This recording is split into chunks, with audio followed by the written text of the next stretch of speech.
नमस्कार बच्चों। आज हम पढ़ेंगे 8वीं कक्षा की हिंदी की पाठ्यपुस्तक वसंत। उसका पहला पाठ पढ़ेंगे, लाख की चूड़ियाँ। चलिए शुरू करते हैं। सारे गांव में बदलू मुझे सबसे अच्छा आदमी लगता था। ये जो पाठ है वो लाख की चूड़ियों के बारे में है। सारे गांव में बदलू मुझे सबसे अच्छा आदमी लगता था, क्योंकि वह मुझे सुंदर सुंदर लाख की गोलियां बनाकर देता था। लाख होता है बच्चों, एक चुंबक जैसा पदार्थ होता है। जब उसको गर्म करते हैं तो उसको किसी भी सांचे में ढालकर हम उसको किसी भी तरह की उसकी जो है शक्ल बदल सकते हैं। मुझे अपने मामा के गांव जाने का सबसे बड़ा चाव यही था कि जब मैं वहां से लौटता था तो मेरे पास ढेर सारी गोलियां होती, रंग बिरंगी गोलियां जो किसी भी बच्चे का मन मोह ले। ये लेखक अपने बारे में बता रहा है कि वो अपने मामा के गांव जाता था, जैसे आप लोग भी सब जाते हो ना। वैसे तो मेरे मामा के गांव का होने के कारण मुझे बदलू को बदलू मामा कहना चाहिए था, क्योंकि जो गांव के जो लोग होते हैं, जो हमारे माँ के घर से होते हैं, हमारा नानी वाला घर होता है, वहाँ पर हमारे जो सारे रिश्तेदार होते हैं, मामा होते हैं, मामी होती है, नाना नानी और भाई बहन उनके। तो वो लेखक इसमें कह रहा है कि वो मेरे मामा का गांव था, तो मुझे वहाँ के जो लोग थे वो मैं उनको मामा कहना चाहिए था। और ये जो थे बंदे जो ये लाख की चूड़ियाँ बनाते थे, इनका नाम था बदलू। तो लेखक कह रहे हैं, वैसे तो मेरे मामा के गांव का होने के कारण मुझे बदलू को बदलू मामा कहना चाहिए था, परंतु मैं उसे बदलू मामा ना कहकर बदलू काका कहा करता था, जैसा कि गांव के सभी बच्चे उसे कहा करते थे। गांव में कोई भी बड़ा बुजुर्ग होता है या कुछ अधेड़ उम्र का होता है तो उसको काका कहते हैं, और जो उससे भी बड़ी उम्र का होता है उसको बाबा कहते हैं। तो सारे गांव के बच्चे उनको बबलू काका कहते थे, तो मैंने भी उनको काका कहना शुरू कर दिया। बदलू का मकान कुछ ऊंचे पर बना था। मकान के सामने बड़ा सा सहन था, जिसमें एक पुराना नीम का वृक्ष लगा था। उसी के नीचे बैठकर बदलू अपना काम किया करता था। बगल में भट्टी धकती रहती। भट्टी धकती रहती का मतलब भट्टी जल रही होती, क्योंकि ये जो लाख होती है इसको पिघलाना पड़ता है आग की आंच पर, जिसमें वह लाख पिघलाया करता। सामने एक लकड़ी की चौखट पड़ी रहती, जिस पर लाख के मुलायम होने पर वह उसे सलाख के सामने समान पतला करके चूड़ी का आकार देता। पास में 4-6 विभिन्न आकार की बेलनुमा मुंगेरियां रखी रहती, जो आगे से कुछ पतली और पीछे से मोटी होती। ये मुंगेरी होती है बेटा, जो आप जो सोने का काम करते हैं उनके पास होती है, आगे से पतली, जैसे बेलन के आकार की हम कह सकते हैं। बेलन आगे से पतला और बीच में से मोटा होता है। तो बेलन नुमा मुंगेरियां रखी जाती थी, जिस पर अलग अलग चूड़ियों का जो अलग अलग कलाइयों का नाप होता है। लाख की चूड़ी का आकार देकर वह उन्हें मुंगेरियों पर चढ़ाकर गोल और चिकना बनाता था। सबसे पहले लाख को पिघलाया जाता था, फिर पिघली हुई लाख को मुंगेरी पर चढ़ा दिया जाता था गोल गोल, ताकि वो चूड़ी का आकार ले ले। और चिकना बनाता था मतलब उनको साफ करता था, प्लेन करता था। और तब एक एक कर पूरे हाथ की चूड़ियां बना चुकने के पश्चात वह उन पर रंग करता। पहले लाख का कोई रंग नहीं होता था, उसके बाद रंग किया जाता है कोई भी जो चूड़ियां बनती हैं। बदलू ये कार्य सदा ही एक मचिए पर बैठकर किया करता था। मचिया एक ऊंची सी आप कह सकते हो ऊंची सी जगह, जिसके जैसे आप हम आजकल घरों में स्टूल यूज़ करते हैं, तो वैसे गांव में छोटी सी पीढ़ी या फिर चौकी बोलते हैं उसको, तो मचिए पर बैठकर किया करता था, जो बहुत ही पुरानी थी। बगल में ही उसका हुक्का रखा रहता, जिसे वह बीच बीच में पीता रहता। गांव में मेरा दोपहर का समय अधिकतर बदलू के पास बीतता। वह मुझे लल्ला कहा करता और मेरे पहुंचते ही मेरे लिए तुरंत एक मचिया मंगा देता, मतलब बैठने के लिए जो छोटा सा स्टूल टाइप होता है उसको मंगा देता। जैसे आपके घर में कोई आता है तो आप मंगाते हो ना कि आइए बैठिए, आप चेयर वगैरह लाते हो। वह मुझे लल्ला कहा करता। वो मुझे प्यार से, जो गाँव के लोग होते हैं वो लल्ला कहते हैं अपने छोटे से बच्चे को या किसी के भी बच्चे को, और मेरे पहुँचते ही तुरंत एक मछिया मंगा देता। मैं घंटों बैठे-बैठे उसे इस प्रकार चूड़ियाँ बनाते देखता रहता। लगभग रोज़ ही वह 4-6 जोड़े चूड़ियाँ बनाता। जोड़े समझते हो? दोनों बाजुओं में पहनने वाली। पूरा जोड़ा बना लेने पर वह उसे बेलन पर चढ़ाकर कुछ क्षण चुपचाप देखता रहता, मानो वह बेलन ना होकर किसी नववधू की कलाई हो। जैसे जब चूड़ियाँ बन जाती, जैसे हैंगर होता है ना, तो जैसे ये मान लो ये है, तो इसके ऊपर चूड़ियाँ ऐसे चढ़ा देते हैं, तो पता लग जाएगा कि हाँ जैसे किसी की कलाई पर हो, जैसे बाजू पर अगर कोई चूड़ियाँ पहनी हो, तो वैसे वो उसको देखता रहता है जैसे कोई नववधू। बिल्कुल नववधू मतलब जिसकी अभी नई नई शादी हो, वो चूड़ा पहनती है ना, तो उसको लग रहा था कि जैसे वो खिलाई हो। उसको कितनी देर देखता रहता। बदलू मणिहार था। मणिहार होता है जो चूड़ियाँ बेचने का काम करता है और चूड़ियाँ बनाने का भी। चूड़ियाँ बनाना उसका पैतृक पेशा था। पैतृक पेशा मतलब जो उसको पूर्वजों से मिला हुआ था। पूर्वजों से मिली हुई जो लोगों को होती है ना, बख्शीश होती है, जिससे वो काम वही करते हैं, आगे पीढ़ी दर पीढ़ी उनके वही काम चलता है, उसको बोलते हैं पैतृक पेशा, पूर्वजों से सीखा हुआ। और वास्तव में वह बहुत ही सुंदर चूड़ियाँ बनाता था। उसकी बनाई हुई चूड़ियों की खपत भी बहुत थी। खपत मतलब यूजेज, मतलब बहुत से लोग उनको चूड़ियों को खरीदते भी थे और यूज़ करते थे। उस गांव में तो सभी स्त्रियां उसकी बनाई हुई चूड़ियां पहनती ही थी। आसपास के गांव के लोग भी उससे चूड़ियां ले जाते थे। मतलब उसकी पॉपुलैरिटी बहुत ज़्यादा थी, बहुत ज़्यादा वो मशहूर था। परंतु वह कभी भी चिड़ियों को पैसे से ना बेचता था। वो उनका मोल नहीं लगाता था। जो अपनी मेहनत से वह चूड़ियाँ बनाता था, उसका मोल बिल्कुल नहीं लगाता था। उसका अभी तक वस्तु विनिमय का तरीका था। वस्तु विनिमय का एक ऐसा ज़रिया होता है जिसमें हम चीज़ के बदले चीज़ देते हैं। जैसे पुराने ज़माने में होता था कि आपने एक चीज़ ली और उसके बदले में दूसरी चीज़ दे दी, उसको बोलते हैं वस्तु विनिमय। तो उसका अभी तक वस्तु विनिमय का तरीका था और लोग अनाज के बदले उससे चूड़ियाँ ले जाते थे। मतलब वो उससे पैसे नहीं लेता था, लेकिन वो उससे उसके बदले में अनाज दे देता था। बदलू स्वभाव से बहुत सीधा था। मैंने कभी भी उसे किसी से झगड़ते नहीं देखा। हाँ, शादी विवाह के अवसरों पर वह अवश्य जिद पकड़ जाता था। जीवन भर चाहे कोई उससे मुफ्त चूड़ियां ले जाए, परंतु विवाह के अवसर पर वह सारी कसर निकाल लेता था। आखिर सुहाग के जोड़े का महत्व ही और होता है। सुहाग का जोड़ा मतलब जो नववधु पहनती है अपने शादी वाले दिन। मुझे याद है, मेरे मामा के यहाँ किसी लड़की के विवाह पर ज़रा सी किसी बात पर बिगड़ गया था मतलब कि उसको गुस्सा आ गया था और फिर उसको मनाने में लोहे लग गए थे। लोहे लग गए मतलब बहुत ज़्यादा शोर मनाया, मतलब हमने बहुत ज़्यादा कोशिश करके उसको मनाया, जैसे कोई रूठ जाता है ना, तो वो हालात हो गए थे। विवाह में इसी जोड़े का मूल्य इतना बढ़ जाता था कि उसके लिए उसकी घरवाली को सारे वस्त्र मिलते, ढेरों अनाज मिलता, उसको अपने लिए पगड़ी मिलती और रुपए जो मिलते सो अलग। तो मतलब वो पहले जो नॉर्मल जो आम चूड़ियाँ बेचता था, उसमें सिर्फ वो वस्तु विनिमय करता था। अनाज के बदले चूड़ियाँ लोग ले जाते, थोड़ा मुट्ठी भर अनाज दे दिया, थोड़ा सेर सवा सेर अनाज दे दिया और चूड़ियाँ ले लें। लेकिन जब किसी की शादी का समय होता था, जब सुहाग का जोड़ा देता था, तो तब वो पूरी की पूरी वसूली करता था। घरवाली के कपड़े, अनाज, अपने लिए पगड़ी और रुपए शगुन के अलग। यदि संसार में बदलू को किसी बात से चिढ़ थी तो वह थी कांच की चूड़ियों से। अब बदलू को किस बात पर गुस्सा आता था? क्योंकि वो खुद बनाता था लाख की चूड़ियां और उसको चिढ़ किससे थी? कांच की चूड़ियों से।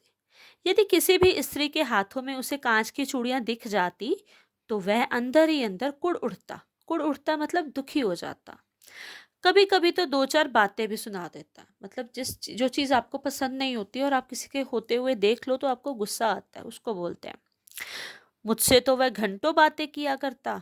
कभी मेरी पढ़ाई के बारे में पूछता, कभी मेरे घर के बारे में और कभी यूं ही शहर के जीवन के बारे में। मैं उससे कहता कि शहर में सब कांच की चूड़ियां पहनते हैं, तो वह उत्तर देता, शहर की बात और है लल्ला, वहां तो सभी कुछ होता है। वहां तो औरतें अपने मर्द का हाथ पकड़कर सड़कों पर घूमती भी हैं, और फिर उनकी कलाइयां नाजुक होती हैं ना। लाख की चूड़ियां पहने तो मोच ना आ जाए। तो ये उसने इसलिए कहा क्योंकि लाख की चूड़ी थोड़ी भारी होती है और कांच की चूड़ी पतली होती है वेट में, भार में। तो इसलिए उसने ये उस पर व्यंग कसा है शहर की औरतों पर। कभी कभी बदलू मेरी अच्छी खासी खातिर भी करता। खातिर करना मीन्स आओ भगत करना। जैसे कोई आपके घर में मेहमान आता है तो आप उसको चाय पानी पूछते हो, तो उसको बोलते हैं खातिर करना। जिन दिनों उसकी गाय के दूध होता, वह सदा मेरे लिए मलाई बचा कर रखता। गाँव में ये चीज़ें बहुत होती हैं कि जब भी घर में कोई मेहमान आए तो उसको दूध मलाई खिलाई जाती है, दूध पिलाया जाता है, लस्सी बनाई जाती है उसके लिए। तो ये सारी पौष्टिक चीज़ें गाँव में ज़रूर दी जाती हैं जब भी उनके घर में कोई मेहमान आता है, खासकर जो उनको बहुत ही प्यारा हो। और आम की फसल में मैं रोज ही उसके यहाँ से 2-4 आम खा आता। परंतु इन सब बातों के अतिरिक्त जिस कारण वह मुझे अच्छा लगता, वह ये था कि लगभग रोज ही वह मेरे लिए 1-2 गोलियां बना देता। उसको पता था कि अब गर्मी की छुट्टियां हुई हैं, लल्ला मेरे पास आके रोज बैठता है, मुझे देखता है काम करते हुए, तो वो प्यार से उसको थोड़ी सी गोलियां बनाकर दे देता। मैं बहुधा हर गर्मी की छुट्टी में अपने मामा के यहाँ चला जाता। बहुधा मीन्स हर बार। काफ़ी बार मैं अपनी गर्मी की छुट्टियों में मामा के यहाँ जाता था और 1 आध महीने वहाँ रहकर स्कूल खुलने के समय तक वापस आ जाता। परंतु 2-3 बार ही मैं अपने मामा के यहाँ गया हूँगा। तभी मेरे पिता की एक दूर के शहर में बदली हो गई और एक लंबी अवधि मतलब बहुत देर तक मैं अपने मामा के गांव ना जा सका, क्योंकि गांव दूर हो गया ना, जहाँ पर उनका पिताजी का तबादला हुआ। तब लगभग 8-10 वर्षों के बाद जब मैं वहां गया तो इतना बड़ा हो चुका था कि लाख की गोलियों में मेरी रुचि नहीं रह गई थी, क्योंकि छोटे बच्चों की रुचियां खेलने की और होती हैं और बड़े बच्चों की और होती हैं। तो इस 8-10 वर्षों के समय के अंतराल के बाद जब मैं गांव पहुंचा तो मुझे लाख की चूड़ियों में कोई भी दिलचस्पी नहीं थी। अतः गांव में होते हुए भी कई दिनों तक मुझे बदलू का ध्यान ना आया। मुझे याद ही रहा कि मैं छोटे होते बदलू काका के पास जाता था। इसी बीच मैंने देखा कि गांव में लगभग सभी स्त्रियां कांच की चूड़ियां पहने हैं। मुझे एकदम से याद आया कि बदलू मामा तो कहते थे कि मुझे कांच की चूड़ियों से चिढ़ है। वो तो इस गांव की औरतों के लिए लाख की चूड़ियां बनाते थे। विरले ही हाथों में मैंने लाख की चूड़ियां देखी। विरले मीन्स कोई कोई, rare. You can use the word rare also. तब एक दिन सहसा मुझे बदलू का ध्यान हो आया मतलब याद आ गई। बात ये हुई कि बरसात में मेरे मामा की छोटी लड़की आंगन में फिसलकर गिर पड़ी और उसके हाथ की कांच की चूड़ी टूटकर उसकी कलाई में घुस गई और उससे खून बहने लगा। मेरे मामा उस समय घर पर ना थे। मुझे ही उसकी मरहम पट्टी करनी पड़ी। तभी सहसा मुझे बदलू का ध्यान हो आया और मैंने सोचा कि उससे मिल लाऊं। अतः शाम को मैं घूमते घूमते उसके घर चला गया। बदलू वहीं चबूतरे पर नीम के नीचे एक खाट पर लेटा था। खाट मतलब चारपाई। नमस्ते बदलू काका, मैंने कहा। नमस्ते भैया। उसने मेरी नमस्ते का उत्तर दिया और उठकर खाट पर बैठ गया। परंतु उसने मुझे पहचाना नहीं। उसने देर तक मे उसने मुझे पहचाना नहीं और देर तक मेरी ओर निहारता रहा मतलब देखता रहा। मैं हूँ जनार्दन काका, आपके पास से गोलियां बनवा कर ले जाता था। मैंने अपना परिचय दिया। बदलू फिर भी चुप रहा, मानो वह अपने स्मृति पटल पर अतीत के चित्र उतार रहा हो। स्मृति पटल मीन्स जो आपकी सारी यादें होती हैं दिमाग में समाई हुई, जहाँ पर आप उनको समेट कर रखते हो, वहाँ से अतीत मतलब पास्ट, भूतकाल में जो भी आपके साथ घटनाएं हुई, जो भी आपकी यादें थी, उनके चित्र उतार रहा हो और याद करने की कोशिश कर रहा हो। और तब वह एकदम बोल पड़ा, आओ आओ लल्ला, बैठो, बहुत दिन बाद गांव आए। हाँ, इधर आना नहीं हो सका काका, मैंने चारपाई पर बैठते हुए उत्तर दिया। कुछ देर फिर शांति रही। मैंने इधर उधर दृष्टि दौड़ाई, ना तो मुझे उसकी मच्छियां नजर आई और ना ही भट्ठी। आजकल काम नहीं करते काका? मैंने पूछा। नहीं लल्ला, काम तो कई साल से बंद है। मेरी बनाई हुई चूड़ियां कोई पूछे तब तो। गांव गांव में कांच का प्रचार हो गया है। वह कुछ देर चुप रहा, फिर बोला, मशीन युग है ना ये लल्ला। आजकल सब काम मशीन से होता है। खेत भी मशीन से जोते जाते हैं। और फिर जो सुंदरता कांच की चूड़ियों में होती है, लाख में कहाँ संभव है। लेकिन कांच बड़ा खतरनाक होता है, बड़ा जल्दी टूट जाता है। मैंने कहा। नाजुक तो फिर होता ही है लल्ला। कहते कहते उसे खांसी आ गई और वह देर तक खांसता रहा। मुझे लगा उसे दमा है। अवस्था के साथ साथ उसका शरीर ढल चुका था। उसके हाथों पर और माथे पर नसें उभर आई थी। जाने कैसे उसने मेरी शंका भांप ली और बोला, दमा नहीं है मुझे, फसली खांसी है। फसली खांसी का मतलब होता है जो सीजन टू सीजन किसी महीने में आ जाती है आपको, ठीक है। जैसे मौसम बदलता है उस समय जो आपको खांसी आ जाती है वो है। यही महीने 2 महीने से आ रही है। 10-15 दिन में ठीक हो जाएगी। मैं चुप रहा। मुझे लगा उसके अंदर कोई बहुत बड़ी व्यथा छिपी है। व्यथा मतलब दुख, दर्द, पीड़ा। मैं देर तक सोचता रहा कि इस मशीन युग ने कितने हाथ काट दिए हैं। इस लाइन का मतलब ये है बेटा, इस पंक्ति का क्या आशय है, इस मशीन युग ने कितने हाथ काट दिए हैं। हाथ काट दिए का मतलब ये नहीं कि हाथ कैंची से काट दिए, इसमें इसका ये तात्पर्य है कि इस मशीनी युग में कितने लोगों की जो है, जो काम था उनका, उनका जो गुण थे उनके अंदर, वो सब मिट्टी में मिलकर रह गए हैं। हाथ काटने का मतलब ये भी है कि उनको जो काम से उनकी जो कमाई होती थी वो भी अब बंद हो चुकी है, क्योंकि उनकी जगह मशीनों ने ले ली है। कुछ देर फिर शांति रही जो मुझे अच्छी नहीं लगी। आम की फसल अब कैसी है काका? कुछ देर पश्चात मैंने बात का विषय बदलते हुए पूछा। अच्छी है लल्ला, बहुत अच्छी है। उसने लहक कर उत्तर दिया। लहक कर मतलब बहुत खुश होकर, जिसे उसे पता हो ना कि हाँ ये मेरी बात अच्छी है। और अंदर अपनी बेटी को आवाज दी, अरे रज्जो, लल्ला के लिए आम तो ले आ। फिर मेरी ओर मुखातिब होकर बोला, माफ करना लल्ला, तुम्हें आम खिलाना भूल गया था। मतलब जैसे बड़े बुजुर्ग होते हैं ना, किसी को बहुत प्यार करते हैं तो वो हर लाड प्यार बच्चों पर न्यौछावर कर देते हैं। तो वो उनसे माफ़ी मांग रहा था, तो बोल रहे थे कि मुझे माफ़ कर देना, मैं भूल ही गया कि तुम्हें आम बहुत पसंद है और मैं तुम्हें आम खिलाना भूल गया। नहीं नहीं काका, आम तो इस साल बहुत खाए हैं। वाह वाह, बिना आम खिलाए कैसे जाने दूंगा तुमको।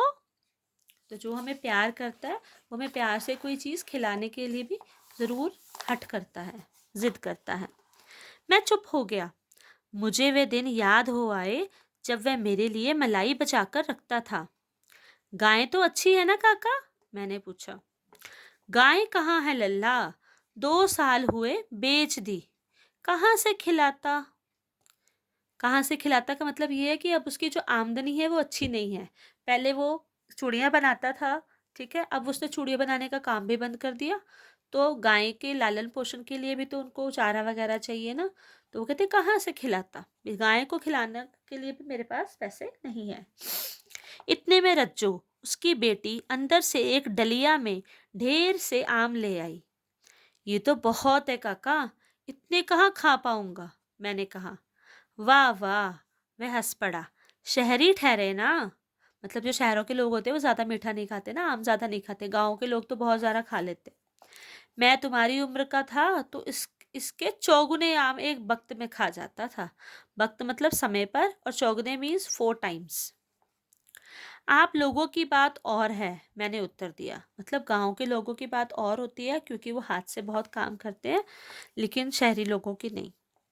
अच्छा बेटी, लल्ला को 4-5 आम छांट कर दो। छांट कर मीन्स अच्छे वाले देना, पके हुए देना, सिंदूरी वाले देना। ये आम की एक किस्म होती है, सिंदूरी आम। देखो लल्ला कैसे हैं, इसी साल ये पेड़ तैयार हुआ है। रज्जो ने 4-5 आम अंजलि में लेकर मेरी ओर बढ़ा दिए। आम लेने के लिए मैंने हाथ बढ़ाया तो मेरी निगाह एक क्षण के लिए उसके हाथों पर ठिठक गई। गोरी गोरी कलाइयों पर लाख की चूड़ियां बहुत ही फब रही थी, जो उनकी बेटी थी। उसने लाख की चूड़ियां पहनी हुई थी। फब रही थी मीन्स बहुत जच रही थी, खूबसूरत लग रही थी। बदलू ने मेरी दृष्टि देख ली और बोल पड़ा, यही आखिरी जोड़ा बनाया था जमींदार साहब की बेटी के विवाह पर। 10 आने पैसे मुझको दे रहे थे, मैंने जोड़ा नहीं दिया, कहा शहर से ले आओ। मतलब उसको अपना आखिरी जो जोड़ा था उसने अपनी बेटी को दे दिया, क्योंकि जमींदार साहब उसका सही मोल नहीं दे रहे थे। मैंने आम ले लिए और खाकर थोड़ी देर पश्चात चला गया। मुझे प्रसन्नता हुई कि बदलू ने हार कर भी हार नहीं मानी थी। इसमें इसका मतलब ये है कि उसका आखिरी जोड़ा भी उसने बोला कि मैंने सुहाग का जोड़ा है तो मैंने ऐसे नहीं देना। तो जमींदार साहब क्या कर रहे थे, उसको 10 आने दे रहे थे, तो कहते मैंने दिया ही नहीं उनको, मैंने बहस नहीं की, मैंने दिया ही नहीं, मैंने अपनी बेटी को पहना दिया। उसका व्यक्तित्व कांच की चूड़ियों जैसा न था कि आसानी से टूट जाए। मतलब उसके जो बतलू काका का जो चरित्र था और व्यक्तित्व था बहुत अच्छा था, लाख जैसा मजबूत, और कांच की चूड़ियों जैसा नहीं था कि जो आसानी से टूट जाए। तो इसमें लेखक का नाम है कामता नाथ। धन्यवाद।